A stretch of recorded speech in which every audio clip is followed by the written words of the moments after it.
नमस्कार, आप देख रहे हैं राजधानी लाइव और आपके साथ मैं हूं निशा रौतेला। तो चलिए राजधानी लाइव की शुरुआत करते हैं राजधानी की इस बड़ी खबर के साथ। तो आपको बता दें कि दिल्ली के उपराज्यपाल विनय कुमार सक्सेना के इस्तीफे की मांग को लेकर विधानसभा परिसर में महात्मा गांधी की मूर्ति के सामने रात भर विधायक जुटे रहे और आम आदमी पार्टी के विधायकों ने खादी ग्रामोद्योग में उपराज्यपाल द्वारा किए गए 1400 करोड़ रुपए के घोटाले की निष्पक्ष जांच की मांग को लेकर विधानसभा में जमकर प्रदर्शन किया। आपको बता दें कि विधायकों की मांग है कि घोटाले की जांच पूरी होने तक दिल्ली के उपराज्यपाल संवैधानिक पद छोड़ें।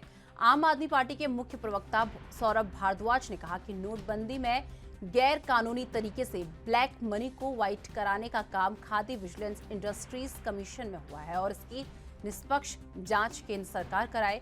वहीं आम आदमी पार्टी की विधायक आतिशी ने सीबीआई निदेशक से मिलने का समय मांगा है और khadi and vigilance industries commission में नोटबंदी के समय किए गए 1400 करोड़ रुपए के घोटाले को लेकर आम आदमी पार्टी ने उपराज्यपाल विनय कुमार सक्सेना के इस्तीफे की मांग की है। आपको बता दें कि विधानसभा में आम आदमी पार्टी के विधायकों ने कल दिन भर हंगामा किया और विधानसभा सत्र के दौरान सदन में उपराज्यपाल विनय कुमार सक्सेना के खिलाफ तख्तियां लहराई गई, जिसके जरिए सीबीआई ईडी ने मामले की जांच करने और उनके पुराने ऑफिस आवास पर रेड डालने की मांग की गई है।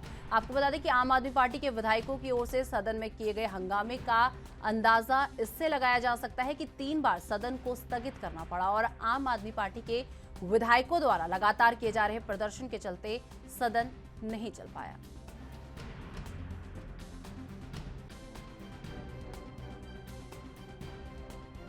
बिल्कुल पहुंचनी चाहिए। एलजी साहब को सब पता है, सारे मुद्दों की बात पता है। एलजी साहब ने सारा भ्रष्टाचार किया है, उनको सारी जानकारी है। इसमें अभी तक कोई जांच नहीं हुई। जिन कैशियर्स ने बाहर आके, बड़े छोटे से कर्मचारी होते हैं, उनकी जान को खतरा है, वो गायब हैं।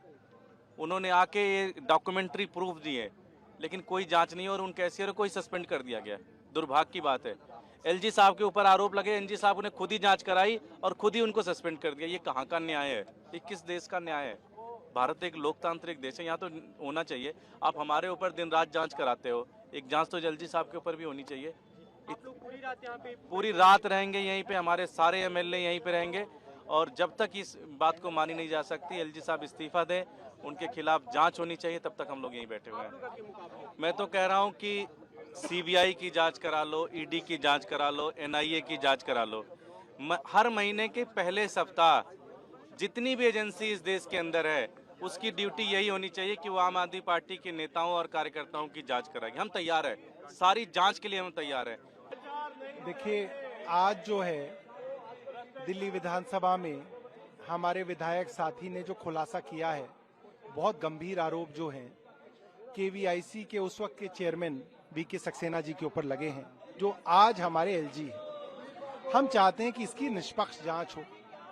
क्या कारण थे कि कैशियर्स को कहा गया कि ये पैसा चेयरमैन साहब का है और उस अकेली ब्रांच में जो केजी ब्रांच है, 22 लाख रुपया जो पुराने नोट थे वो नए में बदले गए।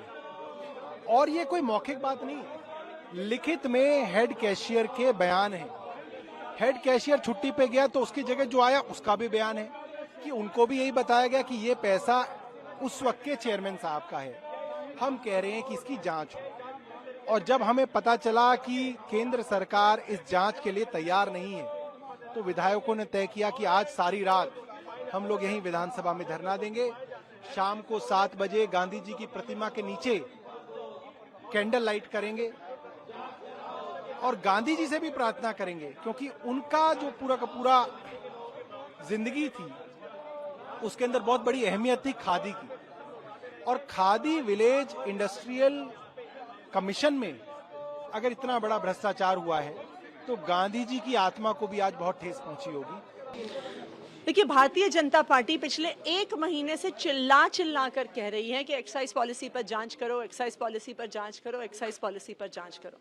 पर जैसे ही उप मुख्यमंत्री ने दिखाया आज पूरे सबूत के साथ कि किस प्रकार से गैर कानूनी तरीके से आखिरी मिनट पर कुछ टर्म्स एंड कंडीशंस बदली गई, जिससे कुछ बिजनेसेस को अनड्यू बेनिफिट मिला और उस पर भ्रष्टाचार की जांच हो, तो अब बीजेपी ने अपना सुर बदल लिया। अब कह रहे हैं जांच मत करो, जांच मत करो, जांच मत करो।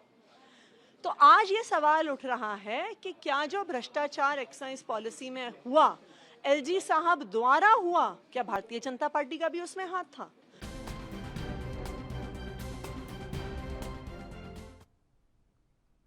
इस खबर पर अधिक जानकारी के लिए हमारे साथ हमारे संवाददाता दिल्ली से राजीव तिवारी हमारे साथ जुड़ चुके हैं। राजीव, आप विधायकों ने उपराज्यपाल के इस्तीफे की मांग की है, जिसे लेकर कल अगर बात की जाए तो कल दिन भर हंगामा हुआ है। दिन भर ही नहीं, रात भर में भी कल जो है आप विधायकों द्वारा प्रदर्शन किया गया है। रात भर उन्होंने जग कर सिर्फ केवल उनके उपराज्यपाल के इस्तीफे की मांग की है। एक बार इसे लेकर पूरी अपडेट। देखिए, बिल्कुल सही कहा आपने। यहाँ पर बात करें, आप वीके सक्सेना के ऊपर कहीं ना कहीं आम आदमी पार्टी का हमला बोलते हुए नजर आ रहे हैं और लगातार कल जो विशेष सत्र बुलाया गया था उसके अंदर भी लगातार कहीं ना कहीं आम आदमी पार्टी के जो विधायक थे, सौरभ भारद्वाज की बात करें, आतिशी की बात करें या फिर और बड़े नेताओं की बात करें, तब सभी की नेताओं की तरफ से वीके सक्सेना के ऊपर आवाज उठती हुई नजर आई कि वीके सक्सेना ने जब नोटबंदी हुई थी तो उसके अंदर 1400 करोड़ रुपए का जो घोटाला है, यानी 1400 करोड़ रुपए का जो ब्लैक पैसा था वो व्हाइट किया गया, यानी कि बदला गया। और उस समय बदला गया जब नोटबंदी थी, देश के जनता जो थी वो परेशान थी, 4-4 हजार रुपए के लिए लाइनों के अंदर लग रहे थे।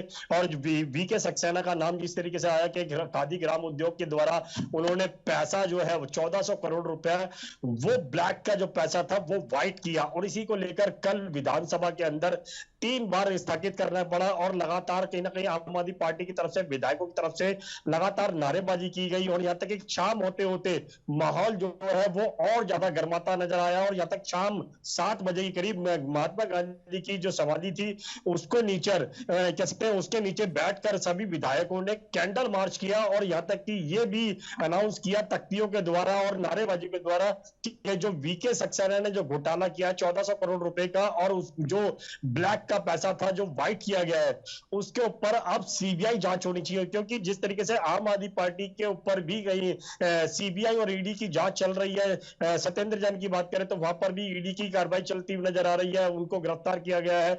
मनीष सिसोदिया की बात करें तो उसके ऊपर भी सीबीआई की रेड की गई। मगर अब कहीं ना कहीं आम आदमी पार्टी की तरफ से ही कहीं ना कहीं भाजपा के ऊपर ही आरोप लगाए जा रहे हैं और जिस तरीके से वीके सक्सेना यानी कि दिल्ली के जो उपराज्यपाल है उनके ऊपर ही कहीं ना कहीं सवालिया निशान खड़ा होता हुआ नजर आ रहा है कि 1400 करोड़ रुपए का जो ब्लैक का पैसा था व्हाइट किया गया था नोटबंदी के दौरान पर, तो वो पैसा किसका था? अगर वीके सक्सेना का था उसका हिसाब दीजिए और ये अगर किसी बड़े नेता का था तो उसकी जांच होनी चाहिए। यानी सीबीआई और ईडी या फिर कहे इनकम टैक्स विभाग के द्वारा कहीं ना कहीं जांच की मांग की जा रही है। जी राजीव, वहीं बात कर ली जाए, जिस तरीके से उपराज्यपाल के इस्तीफे की मांग की जा रही है तो इसे लेकर उपराज्यपाल के इस्तीफे की मांग भी की जा रही है और साथ में सीबीआई जांच की भी मांग की जा रही है, तो इसे लेकर बीजेपी का कोई रिएक्शन सामने आया हो?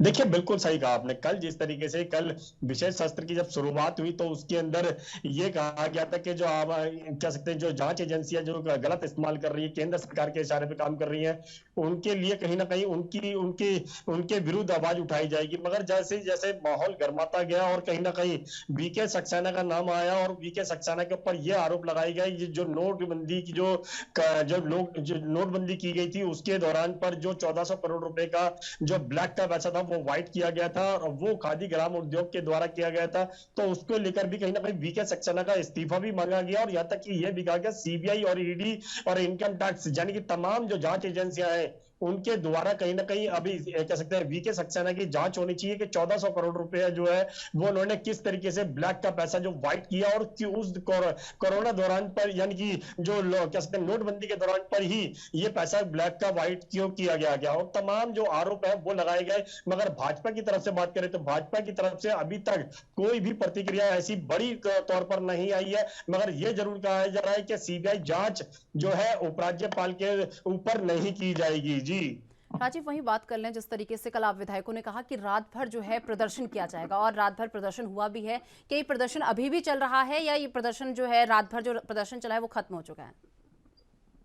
देखिए, बिल्कुल सही कहा आपने। यहाँ पर बात करें दिल्ली विधानसभा के अंदर जिस तरीके से कल कहते हैं आरोप देखने को मिले और ये लगातार वीके सक्सेना के ऊपर नारेबाजी भी की गई, तख्तियों के द्वारा भी ये भी कहा गया कि वीके सक्सेना का इस्तीफा दिया जाए और वीके सक्सेना के ऊपर जांच बिठाई जाए ताकि जो 1400 करोड़ रुपए का जो ब्लैक का पैसा व्हाइट किया गया वो क्यों किया गया, किसका पैसा था, ये तमाम आरोप जो है वो आम आदमी पार्टी की तरफ से लगाए गए। मगर शाम 7 बजे करीब कैंडल मार्च किया गया और उसके बाद में पूरी रात जो है वो कहते हैं विधायकों द्वारा कहीं ना कहीं आरोप लगाए गए, नारेबाजी की गई कि वीके सक्सेना के ऊपर जांच होनी चाहिए, वीके सक्सेना का इस्तीफा लेना चाहिए, वीके सक्सेना के ऊपर सीबीआई और इनकम टैक्स के द्वारा ये जानकारी जुटाई जाए कि जो ब्लैक का पैसा है वो किसका था और व्हाइट किस तरीके से किया गया, खादी ग्राम उद्योग का क्या रोल है, तमाम जो आरोप है वो लगाए गए। मगर अभी की बात करें तो अभी कह सकते हैं रात भर इसी तरीके का माहौल चलता रहा, नारेबाजी चलती रही, तमाम आम आदमी पार्टी के जो विधायक थे वो लगातार प्रदर्शन करते हुए नजर आए। मगर अभी की बात करें तो अब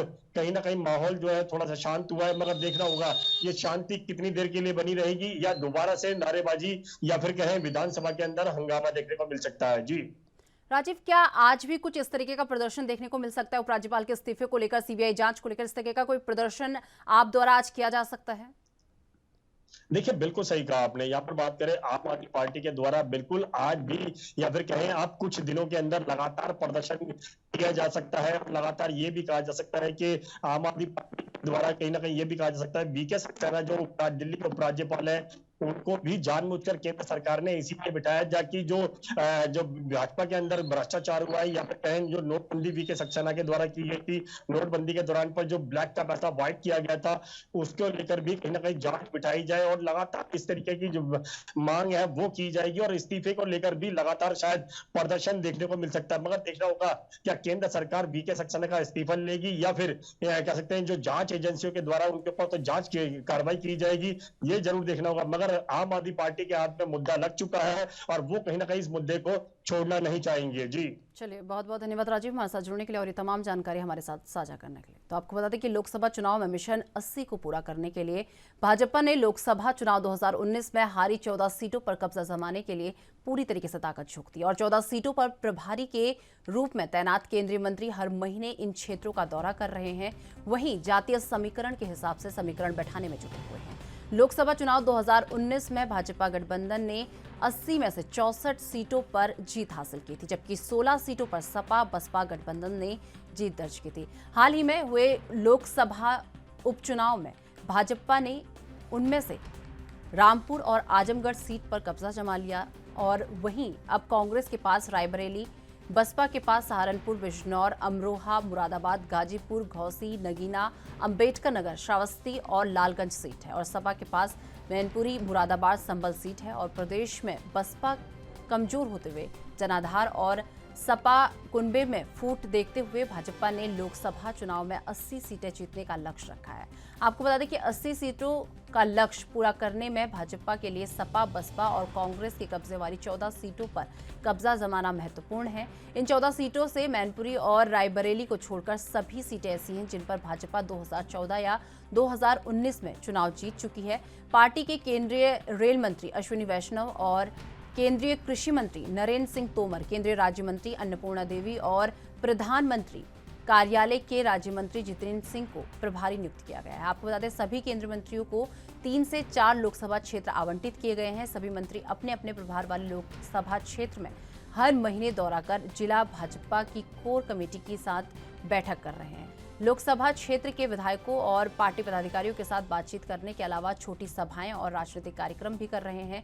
इन लोकसभा क्षेत्रों की समस्याओं और आवश्यकताओं को जानकर केंद्र व प्रदेश सरकार के स्तर से उनका समाधान करने की भी योजना बनाई जा रही है। आगामी दिनों में इन लोकसभा क्षेत्रों में मुख्यमंत्री योगी आदित्यनाथ, उप मुख्यमंत्री केशव प्रसाद मौर्य और ब्रजेश पाठक और भाजपा प्रदेश अध्यक्ष भूपेंद्र चौधरी के दौरे भी कराए जाएंगे। आपको बता दें कि पार्टी ने प्रदेश स्तर पर इसकी मॉनिटरिंग के लिए प्रदेश महामंत्री अमरपाल मौर्य को प्रभारी नियुक्त किया है।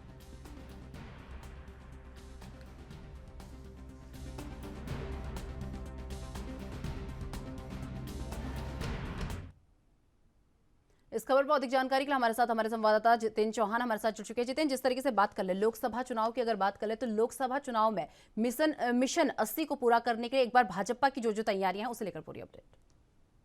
देखिए, भारतीय जनता पार्टी ने एक बार फिर जो कह सकते हैं कि मिशन 2024 को पूरा करने के लिए अब तैयारियां शुरू कर दी है और लोकसभा चुनाव में मिशन 80 को पूरा करने के लिए भाजपा ने 2019 में हारी गई 14 सीटों पर कब्जा जमाने के लिए ताकत झोंक दी है और कहीं ना कहीं इसको लेकर तैयारियां भी शुरू कर दी है। 14 सीटों पर प्रभारी के रूप में तैनाती की गई है और हर महीने इन क्षेत्रों का दौरा करेंगे। जो प्रभारी है उसका दौरा करने का काम करेंगे।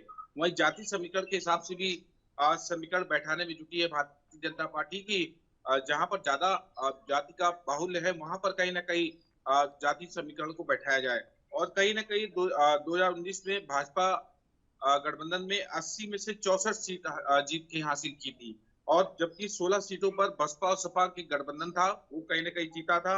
और हाल में ही लोकसभा उपचुनाव में भाजपा ने रामपुर और आजमगढ़ की सीट पर भी कब्जा किया। या कह सकते हैं कि 66 सीटों भारतीय जनता पार्टी ने जीत हासिल की उपचुनाव मिलाकर। तो वहीं कांग्रेस के पास रायबरेली, बसपा के पास गाजीपुर, घोसी, नागिन, अंबेडकर नगर, श्रावस्ती और लालगंज सीटें थी, और कहीं ना कहीं सपा के पास मैनपुरी, मुरादाबाद और संभल सीटें जीती थी। तो वही प्रदेश में जिस तरह से बसपा का जनाधार दिन पे दिन कमजोर होता जा रहा है, और सपा का भी कुंभा में फूट नजर आ रही है, तो उसी का फायदा उठाना चाहती है भारतीय जनता पार्टी। और कहीं ना कहीं 80 का लक्ष्य पूरा करने के लिए भाजपा के लिए जो सीटें हैं उसको कहीं ना कहीं जीतने के लिए कहा जा सकता है कि भाजपा के सपा, बसपा और कहीं ना कहीं जो चीजें हैं उनको जो जहां जहां दिखाई दे रही है वहां पर सीटें जीत करने के लिए भारतीय जनता पार्टी लगातार कोशिश करेगी। और 2014 और 2019 की जो चुनाव जीत चुकी है, केंद्रीय मंत्री अश्विनी वैष्णव को जिम्मेदारी दी गई है, केंद्रीय कृषि मंत्री नरेंद्र तोमर, केंद्र राज्य मंत्री अन्नपूर्णा देवी, प्रधानमंत्री कार्यालय से जितेंद्र सिंह को जिम्मेदारी दी गई है। और वहीं बात की जाए तो केंद्र मंत्रियों में से 4 लोकसभा क्षेत्र आवंटित किए गए हैं, जो अलग अलग उनके लोकसभा क्षेत्र होंगे। उसमें सभी अपने अपने प्रभार वाले क्षेत्रों में हर महीना दौरा करेंगे और चीजों की जानने की कोशिश करेंगे। और जो 14 सीटें हारे थे, उन सीटों पर ज्यादा फोकस किया जाएगा, किस तरह से उनके चाहे बसपा का गढ़ हो, सपा का गढ़ हो, कांग्रेस का गढ़ हो, उन गढ़ों को भेदने का काम किया जाएगा। और जो प्रभारियों को बनाया गया है वो हर महीने दौरा करके चीजों को जानने की कोशिश करेंगे, जनता को जानेंगे जनता के बीच में। और साथ ही साथ वहां जो पार्टी के पदाधिकारी हैं उनको साथ कहीं ना कहीं साथ में लेकर हर स्तर से जानने की कोशिश की जाएगी। तो वहीं केंद्र सरकार के स्तर से उनका समाधान करने के लिए योजना बनाई जा रही है। तो वहीं बात की जाए तो आगामी में जो चुनाव है लोकसभा का, उसमें मुख्यमंत्री योगी आदित्यनाथ की जिम्मेदारी दी जाएगी, उप मुख्यमंत्री केशव प्रसाद मौर्य, ब्रजेश पाठक, वहीं भाजपा प्रदेश अध्यक्ष भूपेंद्र चौधरी भी इसमें शामिल है, और कहीं ना कहीं इनको भी जिम्मेदारी दी गई है। इसके लिए मॉनिटरिंग भी बनाई गई, जिसमें प्रदेश महामंत्री अमरपाल मौर्य को जिम्मेदारी दी गई है। वो कहीं ना कहीं प्रभारी नियुक्त किया गया है, उनको वो काम करने का काम करेंगे लोकसभा में। और हार के कारण की बात की जाए तो मंथन और जो संभावित सीटें हैं प्रत्याशी, उनकी कहीं ना कहीं तलाश की जाएगी कि आखिरकार कैसे कैंडिडेट को वहां उतारा जाए, क्योंकि पूरी मॉनिटरिंग करने के बाद जाति समीकरण के हिसाब के बाद तब तलाश की जाएगी कैंडिडेट की, और उन्हीं कैंडिडेट को वहां पर चुनाव लड़ाया जाएगा। क्योंकि पार्टी के सूत्रों की बात की जाए तो केंद्र मंत्री लोकसभा क्षेत्रों में 2019 में मिली हार के कारणों का मंथन किया जा चुका है। जाति समीकरण के हिसाब से 2024 में भी कहीं ना कहीं जो संभावित उम्मीदवार है उनको उतारने की कोशिश की जाएगी, कि जिनका जहां पर कह सकते हैं वर्चस्व है, जातियों का जो वर्चस्व है, उन जातियों के बीच में उन्हीं का कैंडिडेट खड़ा करके 2024 का जो चुनाव है लोकसभा, वो कहीं ना कहीं लड़ने की भारतीय जनता पार्टी कोशिश कर रही है। और उस कोशिश के माध्यम से ज्यादा से ज्यादा सीटों को भारतीय जनता पार्टी अपने पाले में लाना चाहती है, क्योंकि कुल 66 सीटें भारतीय जनता पार्टी ने पिछले लोकसभा चुनाव में जीती थी। लेकिन जिस तरह से बसपा और सपा बीच में फूट पड़ चुकी है, उसका भी फायदा उठाना भारतीय जनता पार्टी चाहती है। और यूं कहे कि कांग्रेस का सबसे गढ़ कहा जाता है रायबरेली में भी भेजने की कोशिश की जा रही है। लगातार केंद्र जो प्रभारी है उनको उतारा जाएगा, उत्तर प्रदेश के जो मंत्री है, मुख्यमंत्री है, उनको भी उतारा जाएगा। तो पूरी टीम तैयारी कर दी गई है, और जल्द ही इन टीमों को उतारा जाएगा 2024 के चुनाव को देखते हुए। जितिन, वही बात कर लें, जिस तरीके से लगातार हम देख रहे हैं कि सीएम योगी आदित्यनाथ जो है लगातार दौरों पर हैं, रोज किसी ना किसी जिले में के दौरे पर वो जा रहे हैं, तो क्या कहा जा सकता है कि मिशन 80 और 2024 के लिए पूरी तरीके से भाजपा जो है तैयार हो चुकी है? भारतीय जनता पार्टी का हमेशा नारा रहा है और कहा है कि एक चुनाव चाहे हम जीते चाहे हारे, हम अगले चुनाव की तैयारियां शुरू कर देते हैं। 2022 का चुनाव जीता, उत्तर प्रदेश की गद्दी पर पुनः उत्तर प्रदेश के मुख्यमंत्री योगी आदित्यनाथ को बैठाया, और लगातार भारतीय जनता पार्टी की दूसरी बार सरकार उत्तर प्रदेश में 36 सालों बाद बनी है कि कोई भी सरकार रिपीट होकर आई है। तो अब कोशिश ये है कि लोकसभा चुनाव की तैयारी की जाए, और कहीं ना कहीं यूं कह सकते हैं कि लोकसभा चुनाव को देखते हुए उत्तर प्रदेश में ज्यादा से ज्यादा सीटें जीत जाए, जिसके लिए कल मंच पे भी लगातार संकल्प लिया गया। सभी नेताओं ने संकल्प लिया कि 80 सीटें हम कहीं ना कहीं लोकसभा की सीट जिताएंगे।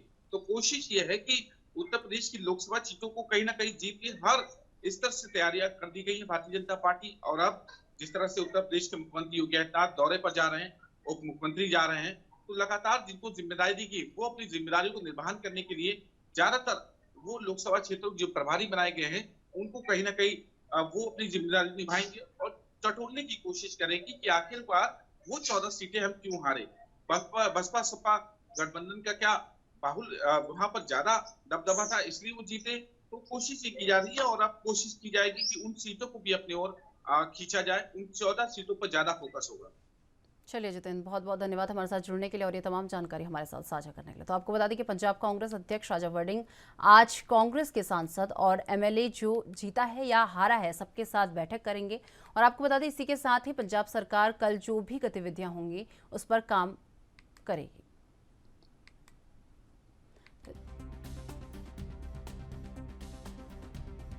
वड़िंग एक बैठक लेने वाले हैं जिसमें चुनाव में जितने भी उम्मीदवार कांग्रेस की तरफ से खड़े किए गए थे और उसमें जिसकी भी जीत हुई है और हार हुई है, जितने भी सांसद एमएलए खड़े किए गए थे, जिनकी जीत हुई है हार हुई है, उन सभी के साथ एक बैठक करेंगे और पंजाब सरकार की गतिविधियों पर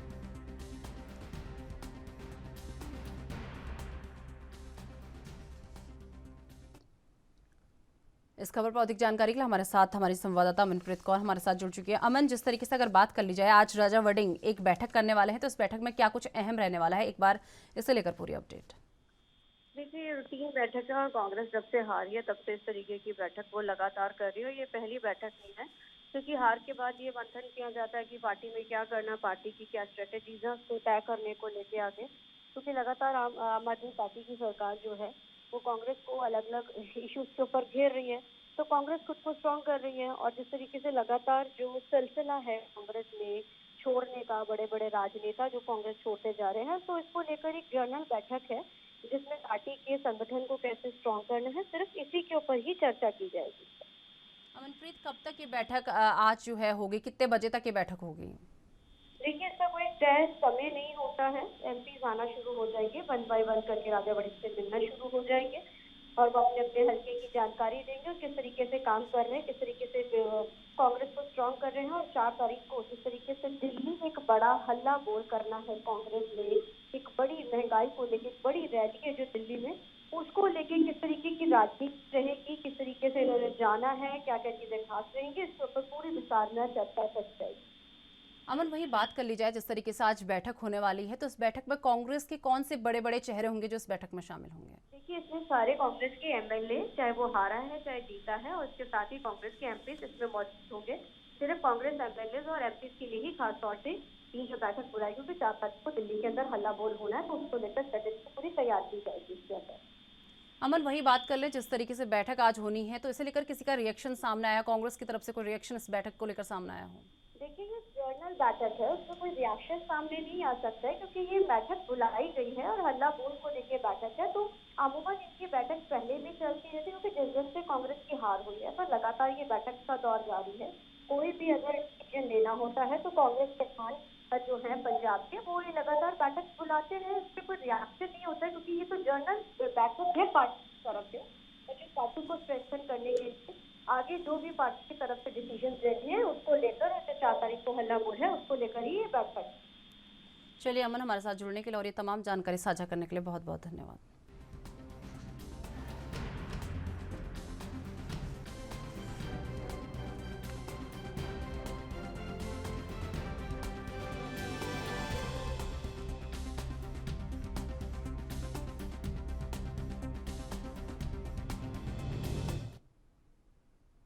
मुंबई में आतंकी हमले की लगातार आ रही धमकियों के बीच 31 अगस्त से शुरू हो रहे गणपति उत्सव के मद्देनजर मुंबई पुलिस हाई अलर्ट पर है। आपको बता दें और सुरक्षा इंतजामों को लेकर लगातार तैयारियों में जुटी हुई है। 2 साल बाद फिर से शुरू हो रहे गणपति उत्सव में श्रद्धालुओं की जबरदस्त भीड़ उमड़ने को देखते हुए हर चप्पे चप्पे पर सुरक्षा व्यवस्था चाक चौबंद की जा रही है। इतना ही नहीं, कई इलाकों में लगातार पुलिस मार्च भी कर रही है और मुंबई पुलिस के कड़ी सुरक्षा व्यवस्था और मार्च की ऐसी ही एक तस्वीर मुंबई के कांदिवली इलाके से भी सामने आई है, जहां बड़ी संख्या में पुलिस के जवान इलाके के अलग अलग हिस्सों में मार्च करते हुए नजर आए हैं। आपको बता दें, इस दौरान हथियारबंद पुलिसकर्मी भी मार्च में नजर आए। दरअसल 31 अगस्त से शुरू हो रहे गणपति उत्सव के दौरान सुरक्षा मुहैया कराने को लेकर पुलिस लगातार अलग अलग इलाकों में इसी तरह से गश्त कर रही है, और ताकि कोई गड़बड़ी ना हो सके। इतना ही नहीं, पुलिस ने गणपति जो मंडप हैं उनके साथ भी बैठक करने और सुरक्षा के सभी इंतजाम करने को कहा है। इस निर्देश के बाद गणपति मंडपों ने सुरक्षा के मद्देनजर पूरे परिसर को सीसीटीवी कैमरों से लैस कर दिया है, जिसका कनेक्शन सीधे स्थानीय पुलिस स्टेशन में दिया गया है। और 31 अगस्त से 9 सितंबर तक चलने वाले गणपति उत्सव के दौरान करीब मुंबई पुलिस के 3000 पुलिस अधिकारी और 20,000 पुलिसकर्मी ड्यूटी पर तैनात रहेंगे। इसके अलावा रैपिड एक्शन फोर्स, क्यूआरटी और रिजर्व पुलिस फोर्स की कंपनियां के करीब 2000 जवानों की तैनाती भी की गई है।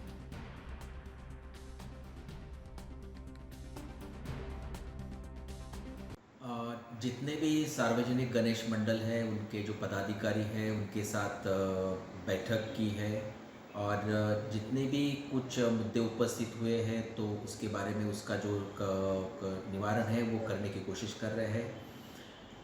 हर एक पुलिस स्टेशन के जुरिडिक्शन में रूट मार्च जो है तो रूट मार्च भी हम कर रहे हैं।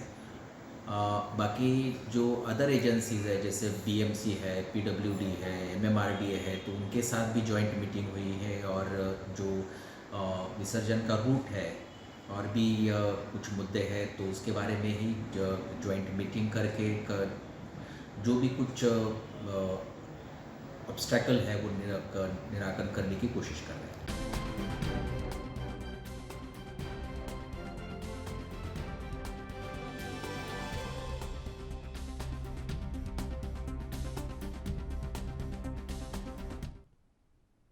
इस खबर पर अधिक जानकारी के लिए हमारे साथ मुंबई से हमारे संवाददाता सत्यप्रकाश सोनी हमारे साथ जुड़ चुके हैं। सत्यप्रकाश, जिस तरीके से बात कर ले, गणेशोत्सव सामने है और इसी बीच मुंबई में जो है आतंकी हमले की भी जो है लगातार धमकियां मिल रही हैं, तो सुरक्षा को लेकर क्या क्या इंतजाम किए गए हैं? बिल्कुल निशा जी, देखिए मुंबई में गणपति उत्सव को संपन्न कराना मुंबई पुलिस के सामने एक बड़ी चुनौती है, क्योंकि पिछले दिनों जिस तरह से 2 बार मुंबई पुलिस और ट्रैफिक विभाग को आतंकी हमले की जो है धमकी दी गई थी, उसको लेकर मुंबई पुलिस पूरी तरह से अलर्ट है। लगातार मुंबई पुलिस अपने अपने इलाके में रूट मार्च निकाल रही है, खासकर सशस्त्र पुलिस बल लेकर रूट मार्च निकाल रही है। लोगों को यह बता रही है कि आने वाले समय में गणपति उत्सव के दौरान किसी की तरह की कोई डरने की चिंता नहीं है। ऐसे में तमाम मंडलों को भी बुलाकर उन्हें सीसीटीवी कैमरे से लेकर तमाम सुरक्षा मुहैया कराने की जिम्मेदारी उन्हें भी दी गई। अब ऐसे में पंडालों को जो है सुरक्षित रखने की न सिर्फ पंडाल संचालक की है, बल्कि मुंबई पुलिस की भी यह जिम्मेदारी है। इस लिहाज से भी मुंबई पुलिस जगह जगह कंट्रोल रूम बनाई है, और जो सीसीटीवी लगाए गए हैं उसका कंट्रोल मुंबई पुलिस के पास है। सत्यप्रकाश, वहीं बात कर ली जाए, जिस तरीके से लगातार आतंकी हमले, आतंकी धमकियां जो है मुंबई में दी जा रही हैं, इसे लेकर पुलिस प्रशासन को क्या क्या निर्देश जो है दिए गए हैं? बिल्कुल, देखिए मुंबई महाराष्ट्र में जिस तरह से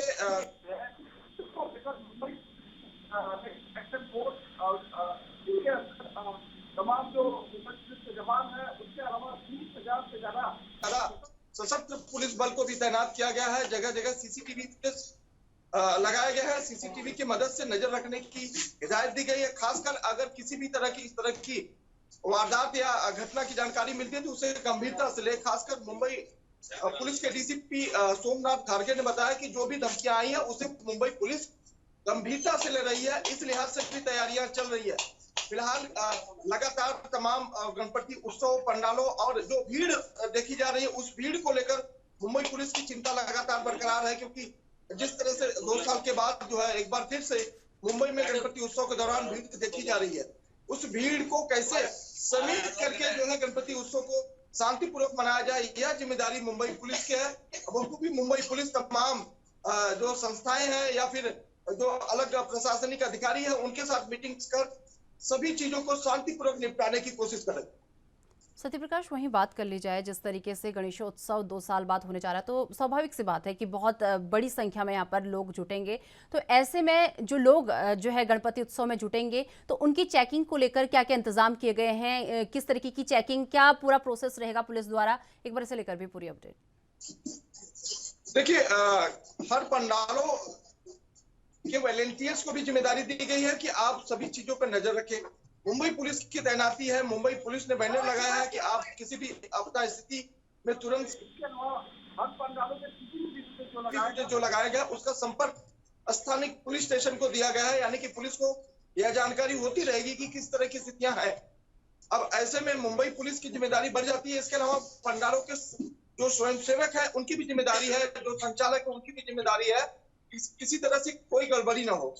खासकर मुंबई पुलिस रूट मार्च इसलिए कर रही है कि आप समझिए कि मुंबई पुलिस आपके गणपति उत्सव को संपन्न कराने में बेहद भूमिका निभाने वाली है। इसी लिहाज से मुंबई पुलिस लगातार हर इलाके में अपने अपने जो उनके इलाके आते हैं, जो दायरे आते हैं, उस दायरे में रूट मार्च निकालकर लोगों को ये अवगत करा रही है कि मुंबई पुलिस गणपति उत्सव को संपन्न कराने की अहम भूमिका, अहम कड़ी में मानी जा रही है। तो इस तरह की व्यवस्था जो है मुंबई पुलिस की है। यही वजह है कि मुंबई में अलग अलग इलाके में अलग अलग दिनों में रूट मार्च निकाले जा रहे हैं, लोगों को सजग किया जा रहा है, जागरूक किया जा रहा है। सत्यप्रकाश, वहीं बात कर ले जिस तरीके से आतंकी हमले की धमकियां जो है मुंबई में मिल रही हैं, तो इसी बीच जो दूसरे राज्यों से जो लोग मुंबई आ रहे हैं, तो ऐसे में जो पुलिस बल है उसके द्वारा क्या क्या इंतजाम किए गए हैं जो दूसरे राज्यों से मुंबई में आ रहे हैं? बिल्कुल, देखिए, मुंबई पुलिस के अलावा जो तमाम सुरक्षा एजेंसियां हैं वो लोगों पर इस तरह की नजर रख रही है। खासकर उनकी फ्रिस्किंग की जा रही है, चेकिंग की जा रही है, कौन आ रहा है, कहां से आ रहा है, दस्तावेज क्या है और माध्यम क्या है आने का, इसके अलावा उद्देश्य क्या है।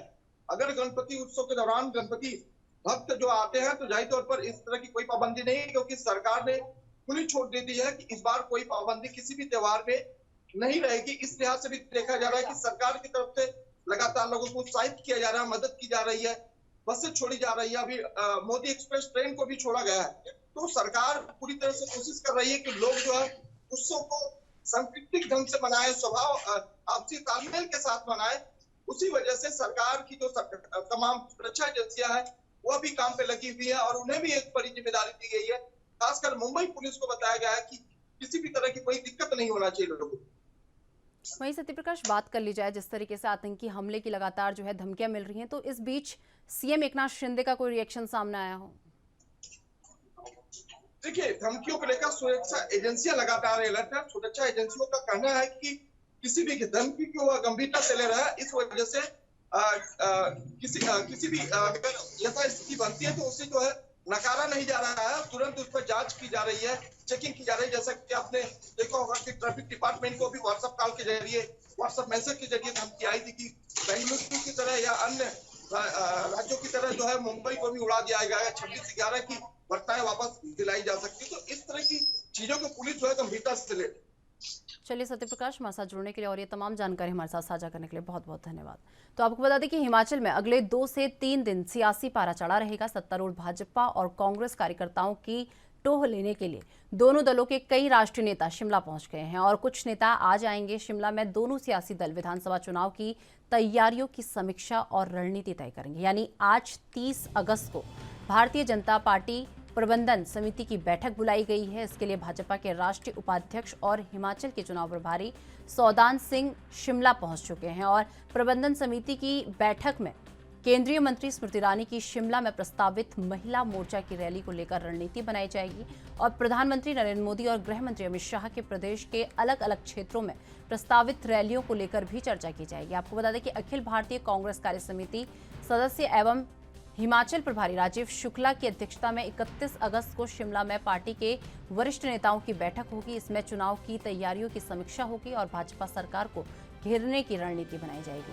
आपको बता दें, इस दिन सुबह 9:30 बजे से शाम 7 बजे तक पार्टी की मैराथन बैठक जो है चलती रहेगी और अगले दिन 1 सितंबर को पहले कांग्रेस चुनाव घोषणा पत्र कमेटी की एक बैठक होगी और उसके बाद महिला कांग्रेस और दोपहर बाद NSUI की बैठक होगी। अब बताया जा रहा है कि हिमाचल कांग्रेस के वरिष्ठ पर्यवेक्षक और छत्तीसगढ़ के मुख्यमंत्री भूपेश बघेल भी शिमला आ सकते हैं। सूचना के अनुसार दिल्ली में 5 सितंबर को कांग्रेस चुनाव समिति की बैठक रखी गई है। इसमें विधानसभा चुनाव लड़ने के इच्छुक दावेदारों के आवेदनों की छटनी की जा सकती है। कांग्रेस नेता 4 सितंबर को दिल्ली में महंगाई व बेरोजगारी के खिलाफ रामलीला मैदान में हल्ला बोलेंगे और इसीलिए 5 सितंबर की बैठक दिल्ली में रखी जा रही है।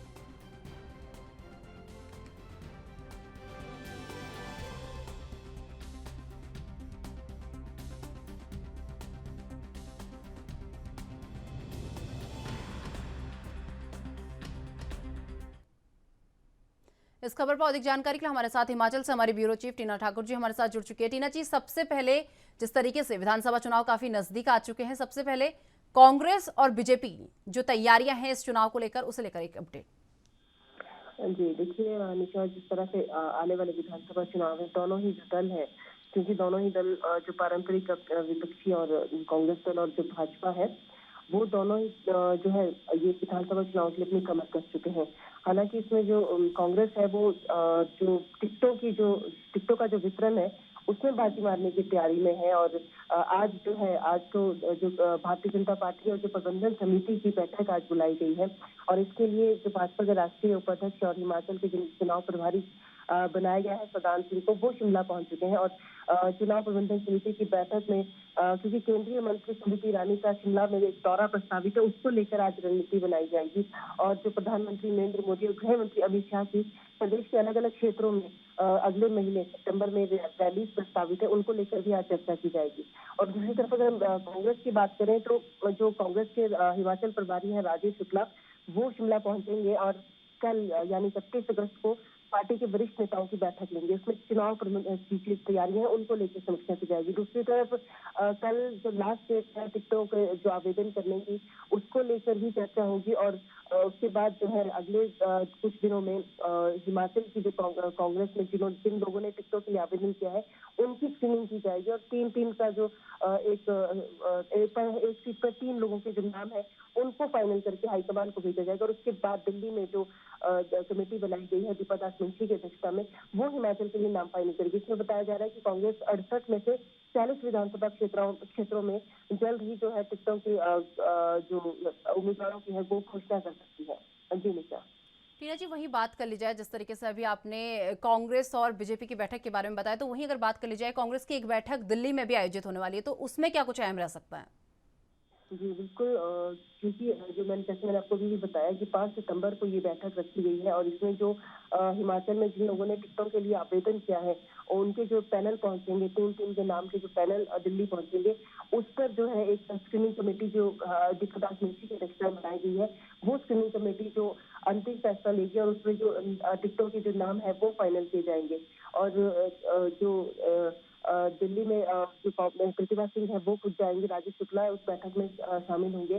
तो आप देखेंगे कि जो कांग्रेस है अभी तक जो हर क्षेत्र में भाजपा से पिछड़ती नजर आ रही है, भाजपा चुनाव प्रचार में वो काफी पीछे है और गुटबाजी और अन्य चीजों का उसको सामना करना पड़ रहा है। ऐसे में वो चाह रही है कि कम से कम जो टिकटों का वितरण है वो आसानी से हो जाए और कम से कम 40 जो सीटें हैं उन पर जो उम्मीदवारों की जो घोषणा है वो हो जाए, ताकि जो संभावित उम्मीदवार है वो अभी से काम कर सकें और अपनी जीत सुरक्षित बना सकें। जी टीना जी, वही बात कर ली जाए, ये तो कांग्रेस और बीजेपी की बात हो गई, वहीं अगर आम आदमी पार्टी की बात कर ली जाए तो आम आदमी पार्टी कितना सक्रिय नजर आ रही है?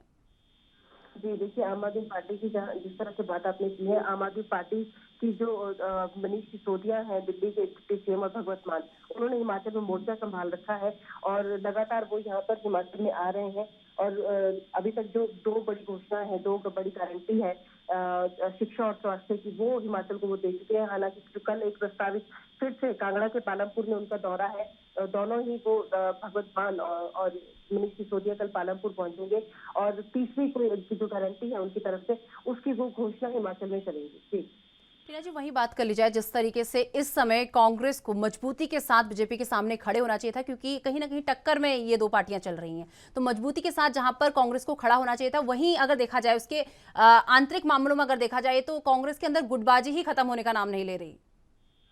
जी बिल्कुल सही बात है, क्योंकि अभी जिस तरह से जो नामों की घोषणा भी की गई है, जो नामों के लिए उम्मीदवारों के लिए समय सीमा तय की गई थी, उसमें भी आप देखेंगे कि एक ही जगह से, जैसे हम अगर शिमला विधानसभा क्षेत्र की बात करें तो यहाँ से भी कम से कम 10 नाम गए हैं। तो ऐसे में आप देखेंगे कि सबसे ज्यादा जो गुटबाजी है उसका सामना कांग्रेस को करना पड़ रहा है, और जो ये आंतरिक गुटबाजी है उसका जो खामियाजा है वो कहीं ना कहीं पार्टी को एक बड़े स्तर पर भुगतना पड़ सकता है। तो ऐसे में फिलहाल अभी देखने वाली बात यही है कि जो अभी जो बैठक है कल रखी गई है राजीव शुक्ला की अध्यक्षता में, और उसके बाद स्क्रीनिंग कमेटी की बैठक होगी, उसमें जो 40 नाम बाहर निकल कर आएंगे, उसके बाद हिमाचल कांग्रेस का क्या रिएक्शन रहता है और हिमाचल कांग्रेस में कितने लोग जो ये कहते हैं कि टिकटों के आवंटन के बाद हम लोग अपनी जो क्षमता है वो भूल जाएंगे और उम्मीदवार के लिए काम करेंगे। तो ऐसे में अब ये देखने वाली बात है कि 40 सीटों का जो आवंटन होगा उसके बाद कांग्रेस कितना बड़ा यहाँ पे या ये बोल सकते हैं कि भाजपा से वो आगे लीड ले सकते हैं, या खुद की जो आंतरिक गुटबाजी उसको कितना बढ़ावा या कितना वो रोक लगा सकती है, ये 40 सीटों के नाम फाइनल होने के बाद सामने आ जाएगा। जी टीना जी, वहीं बात कर ली जाए जिस तरीके से बीजेपी की अगर बात कर ली जाए तो बीजेपी के जो बड़े बड़े दिग्गज है, चाहे प्रधानमंत्री की आप बात कर लीजिए, गृह मंत्री अमित शाह की बात कर लीजिए, केंद्रीय मंत्री स्मृति ईरानी की बात कर लीजिए, तो इनकी रैली को लेकर क्या कुछ अपडेट जो है आपके पास है? जी देखिए, जो केंद्रीय मंत्री है स्मृति ईरानी, उनकी एक रैली है वो शिमला में प्रस्तावित है। ऐसे में जो भाजपा महिला मोर्चा है वो उसके लिए लगातार तैयारियां कर रहा है, और दूसरी तरफ प्रधानमंत्री नरेंद्र मोदी के युवाओं को लेकर एक बड़ी रैली जो काफी महत्वाकांक्षी एक कार्यक्रम के तौर पर भाजपा ले रही है, वो उसकी रैली की तैयारियों में जो युवा भाजपा है वो लगातार इसकी तैयारियां कर रहा है। हर जिले में उसको इसके लेकर तैयारियां की जा रही है, क्योंकि अभी ये जो प्रधानमंत्री नरेंद्र मोदी और अमित शाह इनके जो दौरे हिमाचल में प्रस्तावित है, इसके लिए अभी कोई जगह का निर्धारण नहीं किया गया कि ये कहाँ होंगी। तो ऐसे में हर जिले में जो भाजपा है वो अपनी तरफ से तैयारियां पूरी कर रही है, और जो रैली है प्रधानमंत्री की सितंबर में प्रस्तावित है, और उसमें माना जा रहा है कि कम से कम 1 लाख युवाओं को शामिल करने का लक्ष्य भाजपा ने रखा है। जी वहीं टीना जी, बात कर ली जाए जिस तरीके से बीजेपी की, आज बीजेपी और कांग्रेस के भी कई ऐसे नेता हैं जो शिमला पहुंच सकते हैं, तो कौन कौन से नेता जो हैं आज शिमला पहुंच सकते हैं? जी देखिए, जो भाजपा है, भाजपा के जो चुनाव प्रभारी लगाए गए हैं सदाम सिंह वो ऑलरेडी शिमला पहुंच चुके हैं, और उसके अलावा जो सह प्रभारी लगाए हैं देवेंद्र राणा वो शिमला पहुंच सकते हैं। जो अविनाश राय खन्ना है और संजय टंडन वो भी बैठक में हमेशा ही भाग लेते आए हैं। तो ऐसे में क्योंकि आप देखेंगे कि कांग्रेस से ज्यादा भाजपा के जो बड़े रणनीतिकार है वो हिमाचल में जुट चुके हैं, क्योंकि भाजपा ने हिमाचल को छोटा स्टेट माना जाता है, केवल 4 सांसद यहाँ से हैं, फिर भी एक वीआईपी स्टेट की तरह उसको भाजपा ट्रीट कर रही है, और यहाँ पे जो बड़े रणनीतिकार है उनको ऑलरेडी भाजपा ने यहाँ पे जुटा रखा है, और पहले से जो रणनीति है वो लगातार भाजपा बना रही है, क्योंकि जो मिशन रिपीट है वो भाजपा के लिए बड़ी चुनौती हिमाचल में रहने वाला है, और बड़े जो नेता हैं उनकी बात भी हिमाचल में कहीं ना कहीं मिशन रिपीट को लेकर लगी है। तो ऐसे में हिमाचल जो भाजपा है वो कोई कमी यहाँ पे नहीं छोड़ना चाह रही है। तो आज जो चुनाव प्रबंधन समिति की बैठक है उसमें जो नए नाम है, क्योंकि केवल चुनाव प्रबंधन समिति का भी अध्यक्ष तय किया गया है, डॉक्टर राजीव बिंदल को अध्यक्ष बनाया गया, तो ऐसे में अभी नाम तय नहीं किए सकते हो कि वो भी आज जो है बैठक में वो शामिल वो इन नामों पर चर्चा हो सकती है कि इनको जो चुनाव प्रबंधन समिति में जिम्मेदारी सौंपी जानी चाहिए। टीना जी, वहीं बात कर ले जनता की रुझान की अगर बात कर ले तो जनता का रुझान किस तरफ नजर आ रहा है? कांग्रेस की तरफ नजर आ रहा है, बीजेपी की तरफ नजर आ रहा है, या आम आदमी पार्टी की तरफ? क्योंकि आम आदमी की भी अगर बात कर ली जाए तो आम आदमी, हमेशा देखा गया है कि आम आदमी पार्टी जो है अपने शिक्षा के मॉडल को लेकर, अपने स्वास्थ्य के मॉडल को लेकर हर राज्य में जाती है, तो ऐसे में जनता का रुझान किस तरफ नजर आ रहा है? देखिए, इस वक्त तो कह पाना बड़ा ही मुश्किल है, लेकिन मैंने जैसे पहले भी कहा आपको कि मैक्सिमम जो जनता है, क्योंकि कांग्रेस अपनी गुटबाजी में लगी हुई है, और जो आम आदमी पार्टी है, क्योंकि शुरू में रुझान काफी ज्यादा था आम आदमी पार्टी की तरफ, लेकिन वो धीरे धीरे कम होता जा रहा है, क्योंकि हालांकि जो भगवत मान और मनीष सिसोदिया उनकी रैली में जो लोग हैं वो काफी अच्छी संख्या में जुट रहे हैं, लेकिन अभी तक जो रुझान है वो भाजपा के पक्ष में नजर आ रहे हैं, क्योंकि इस वक्त सबसे मजबूत स्थिति में भाजपा ही है, क्योंकि आम आदमी पार्टी जो है पंजाब में जिस तरह की स्थितियां उत्पन्न हुई उसके बाद हिमाचल में जो है माना जा रहा है कि उनका जो वो है वो भंग हो चुका, क्योंकि बड़े कोई नेता आम आदमी पार्टी की तरफ रुख नहीं कर रहे हैं, और कोई बड़ा चेहरा आम आदमी पार्टी के पास इस वक्त हिमाचल में नहीं है। हालांकि आम आदमी पार्टी ने दावा किया 67 के 68 विधानसभा क्षेत्रों में वो चुनाव लड़ेगी, लेकिन अभी तक फिलहाल कोई बड़ा चेहरा, कोई बड़ा नेता अभी तक आम आदमी पार्टी अपने में शामिल नहीं की सकती है। दूसरी तरफ कांग्रेस को आपको पहले ही पता है कि आंतरिक गुटबाजी और अन्य कई मसलों से वो जूझ रही है, नेतृत्व की दरकार उसको है। तो ऐसे में जो भाजपा है फिलहाल वो स्थिति मानी जा रही है, वो मजबूत स्थिति मानी जा रही है, क्योंकि अभी जो अंदरूनी बगावत है कहीं ना कहीं भाजपा ने उस पर भी रोक लगा रखी है और अपने संगठन में अनुशासन के बल पर जो भाजपा है वो लगातार इन दोनों ही दलों से आगे फिलहाल नजर आ रही है। चलिए टीना जी, हमारे साथ जुड़ने के लिए और ये तमाम जानकारी हमारे साथ साझा करने के लिए बहुत बहुत धन्यवाद। मुख्यमंत्री भूपेश बघेल के नेतृत्व वाली छत्तीसगढ़ की सरकार राज्य के विद्यार्थियों के हित के लिए लगातार बड़े बड़े फैसले ले रही है और अब राज्य सरकार ने एक ऐसा फैसला लिया है जिससे प्रदेश के विद्यार्थियों को बहुत फायदा होगा। आपको बता दें कि मुख्यमंत्री भूपेश बघेल ने प्रदेश के विभिन्न शाला भवनों की मरम्मत और रखरखाव के लिए 500 करोड़ रुपए की राशि स्वीकृत की है। उन्होंने मुख्य सचिव को सभी शालाओं में निर्विघ्न पढ़ाई सुनिश्चित करने के लिए वर्षा ऋतु समाप्त होते ही शाला भवनों की मरम्मत का कार्य तत्काल प्रारंभ करने के निर्देश दिए हैं। आपको बता दें कि मुख्यमंत्री भूपेश बघेल ने मुख्य सचिव को दिए गए निर्देशों में कहा है कि प्रदेश व्यापी भेंट मुलाकात अभियान के दौरान ग्रामीणों, जनप्रतिनिधियों और मीडिया प्रतिनिधियों से शाला भवनों की दशा के बारे में जानकारी मिली थी। लंबे समय से शाला भवनों की मरम्मत के लिए पर्याप्त राशि का प्रावधान न होने से मरम्मत का कार्य नहीं हो सका और इससे विद्यार्थियों की पढ़ाई में बाधा उत्पन्न हो रही थी। और मुख्यमंत्री ने मुख्य सचिव को निर्देश दिए कि आगामी जून 2023 आरंभ होने के पूर्व शालाओं की मरम्मत और रखरखाव हेतु कम से कम 500 करोड़ रुपए का प्रावधान किया जाए। आपको बता दें कि अब शाला भवनों की मरम्मत के लिए पर्याप्त राशि का प्रावधान होने से विद्यार्थियों की पढ़ाई में उत्पन्न हो रही बाधा खत्म हो जाएगी।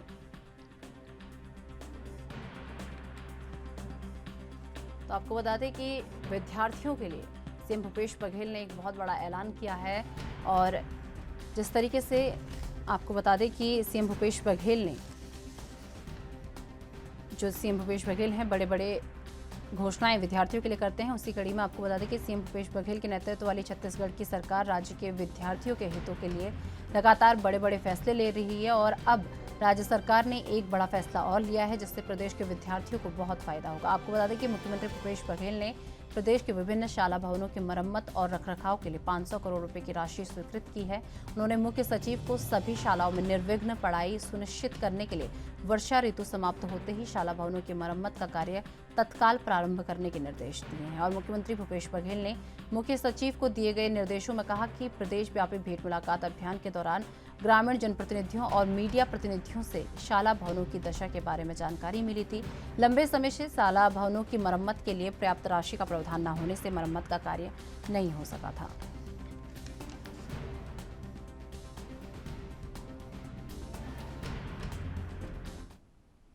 इस खबर पर अधिक जानकारी के लिए हमारे साथ छत्तीसगढ़ से हमारे ब्यूरो चीफ स्वाति कौशिक जी हमारे साथ जुड़ चुके हैं। स्वाति जी, जिस तरीके से बात कर ले सीएम भूपेश बघेल ने एक बहुत बड़ा फैसला विद्यार्थियों को लेकर लिया है, एक बार इसे लेकर पूरी अपडेट।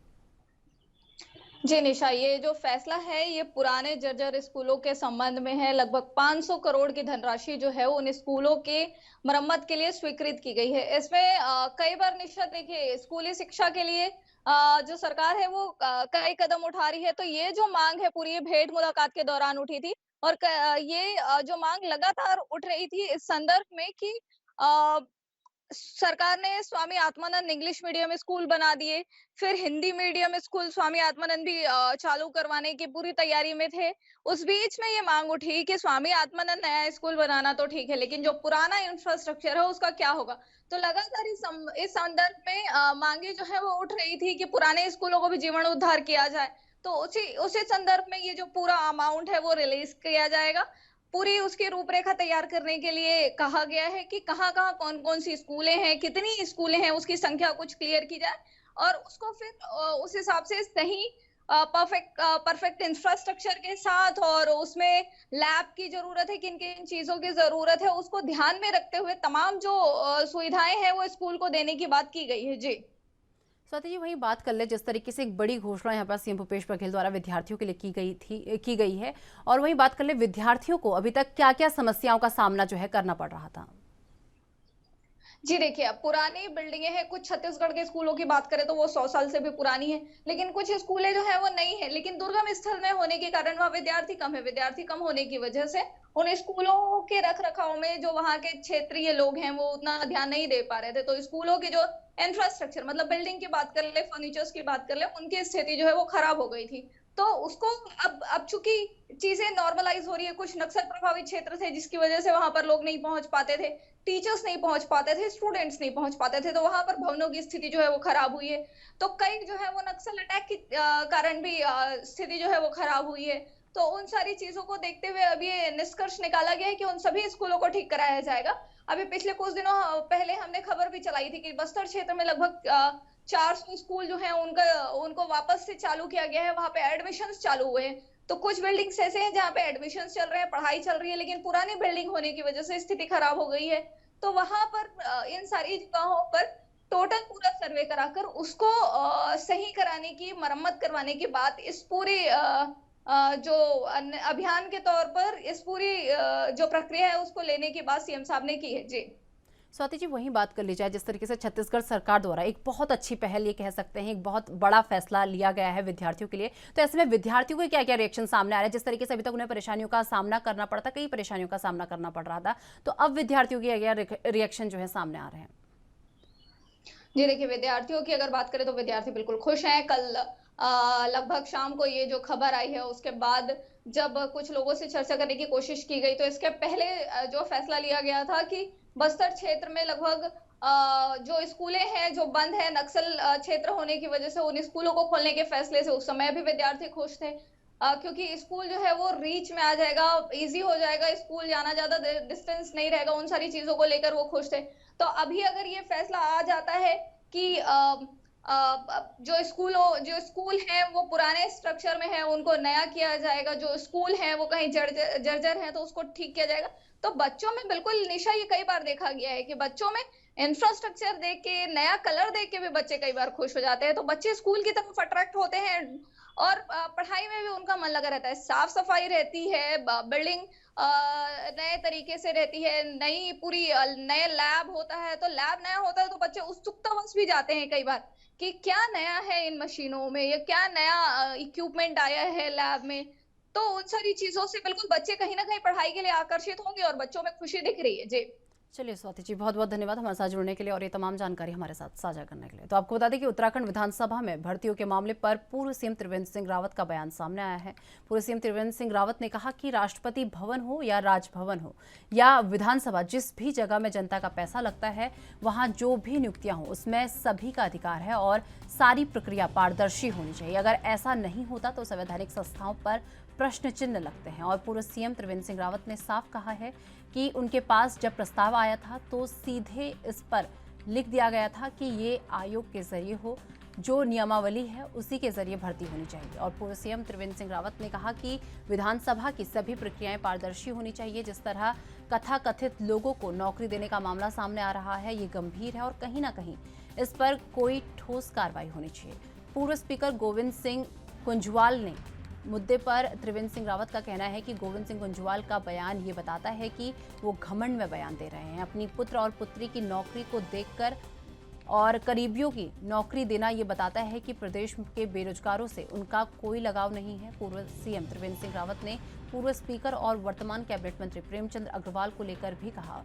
वो तब स्पीकर रहे हैं और अब वर्तमान में वित्त मंत्री हैं और इस मामले में वही बेहतर बता सकते हैं क्या कुछ हुआ। और साथ ही पूर्व सीएम त्रिवेंद्र सिंह रावत ने कहा कि राष्ट्रपति भवन हो या राजभवन हो या विधानसभा, जिस पर जगह भी जनता का पैसा लगता है वहां जो भी नियुक्तियां हों उसमें सभी का अधिकार है और सारी प्रक्रिया पारदर्शी तरीके से होनी चाहिए। उनके मुताबिक नियमावली के जरिए भर्ती होनी चाहिए।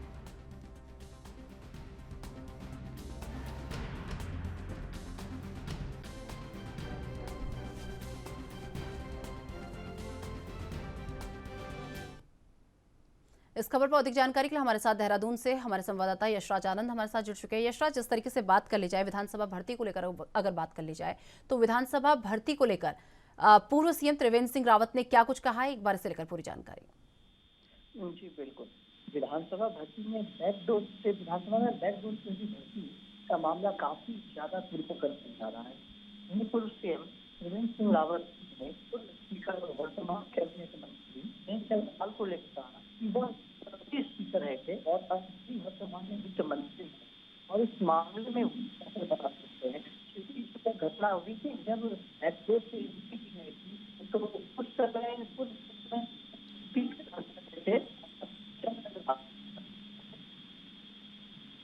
अग्रवाल ने भी कहा था कि जरूरत होगी।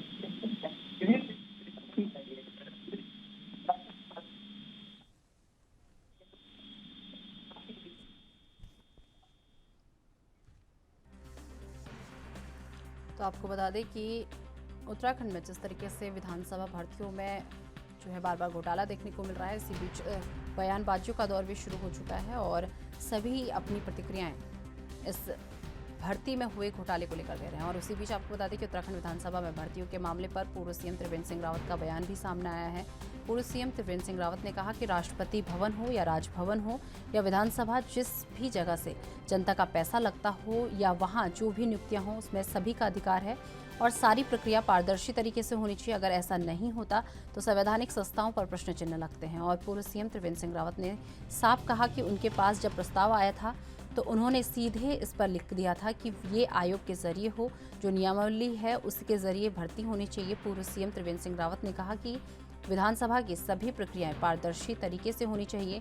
जिस तरह कथित लोगों को नौकरी देने का मामला सामने आ रहा है, ये काफ़ी गंभीर विषय है और कहीं ना कहीं इस पर कोई ठोस कार्रवाई होनी चाहिए।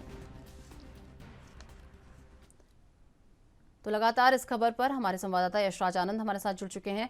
यशराज, इस पूरे मामले में अगर बात की जाए, इस पूरे मामले में कहां तक जो है जांच अभी कहां तक पहुंची है, एक बार इसे लेकर पूरी अपडेट। जी, इस मामले में जांच तो लगातार चल रही है, लेकिन अभी तक किसी कमेटी को गठित नहीं किया गया है। लेकिन हाँ, जांच होने की मांग यहाँ पर बनती जा रही है। लेकिन जांच के विषय में यदि बात की जाए तो जांच में अभी तक कुछ भी पड़ाव नहीं आया है। कहीं की भी जांच की शुरुआत होते हुए अभी तक नहीं दिख रही है। जी, जिस तरीके से विधानसभा की भर्तियों में ये इस तरीके का घोटाला देखने को मिल रहा है, तो इसी बीच सीएम पुष्कर सिंह धामी का क्या कुछ कहना है इस पर?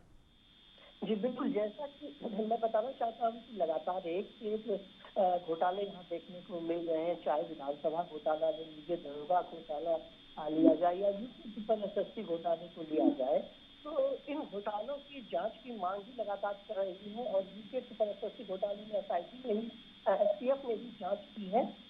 तो उसके बाद विधानसभा घोटाला जो है भाई, तो मुख्यमंत्री ने कहा है कि जो भी घोटाले आ रहे हैं, कि मैं जीरो टॉलरेंस की नीति पर चल रहा हूँ। मुख्यमंत्री का यह कथन था कि मैं जीरो टॉलरेंस की नीति पर चल रहा हूँ और भ्रष्टाचार और घोटाले को कतई भी राज्य में बर्दाश्त नहीं किया जाएगा। इसी को देखते हुए मुख्यमंत्री पुष्कर सिंह धामी भी अभी तक कोई निर्णय इस पर नहीं लिए है, लेकिन वो जल्द ही एक कमेटी करके जांच करने की मांग करेंगे, जांच करने को कहेंगे। जी निशा।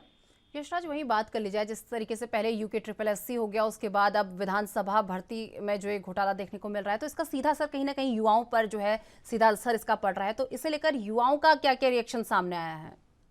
बिल्कुल, जैसे कि जितनी भी भर्तियां आती हैं, उन सारे भर्तियों में पूरे उत्तराखंड के लोगों का, अभ्यर्थियों का सहयोग का हिस्सा रहता है। कोई भी उसमें पार्टिसिपेट कर सकते हैं, किसी को भी मिल सकती है। लेकिन जिस प्रकार से धांधलियां यहाँ पर लग रहा है कि धांधली हो रही है और अपने ही लोगों के मंत्रियों, स्पीकरों और विधायकों के द्वारा अपने ही लोगों को नौकरी दिलाने की प्रक्रिया हो रही है, तो यहाँ पर युवा वो काफी ज्यादा चिंतित है। उनका साफ ही कहना है, मतलब जो अभ्यर्थी पास कर चुके, मैं आपको बताना चाहता हूँ कि कल देहरादून से भी जो अभ्यर्थी पास कर चुके थे, UPSSC हो जाए, विधानसभा में हो जाए, वो सारी कोई मिल करके यह कह रहे हैं कि जिन्होंने मेहनत किया, जिन्होंने दिन रात लगाकर मेहनत की, अपने पिताजी के बात पर चलते हुए पढ़ाई पूरी की, कोचिंग क्लास की, पैसा खर्च किया, तो जब हमने इतना काम किया उसके बाद जो भर्ती होता है, मैंने पास किया, लेकिन कहीं ना कहीं परीक्षा निरस्त कर देना या कहीं ना कहीं बैकडोर से एंट्री करवाना, यह बिल्कुल गलत है। उत्तराखंड राज्य में सभी अभ्यर्थियों, सभी बालकों का समान सहयोग। चलिए यशराज, बहुत बहुत धन्यवाद हमारे साथ जुड़ने के लिए और ये तमाम जानकारी हमारे साथ साझा करने के लिए। चलिए मेरे साथ राजधानी लाइव में बस इतना ही। देश दुनिया की तमाम बड़ी खबरों के लिए देखते रहिए एनबी न्यूज। नमस्कार।